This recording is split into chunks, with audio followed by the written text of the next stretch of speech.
महाराष्ट्रातील सर्वात लांब शिडी जी घेऊन जाते महाराष्ट्रातल्या सर्वात उंच तिसऱ्या शिखरावर आणि त्याचं नाव आहे घनचक्कर.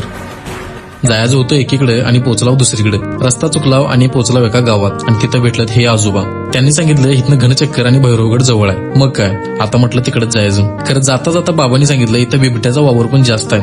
नाव ऐकूनच झोप उडाली. ट्रेक केला आणि पोचलाव घनचक्करवर आणि आता वेळ होती सह्याद्रीतला एक सोहळा अनुभवायची. एक रम्य सूर्योदय.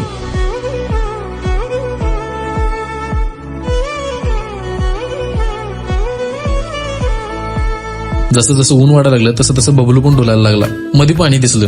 मग काय बबलू थांबतोय. बबलून उड्या मारायला चालू केल्या. मी पण फ्री मध्ये पेडिक्युअर करून घेतलं. काकांच्याकडून घनचक्कर बद्दल माहिती घेतली आणि उतरायला सुरुवात केली. पण आज होती भैरवनाथाची यात्रा आणि त्यामुळे गर्दी पण फुल. पुढे येऊन ओझरमध्ये विघ्नराचं दर्शन घेतलं आणि जर्नीला पूर्णविराम दिला.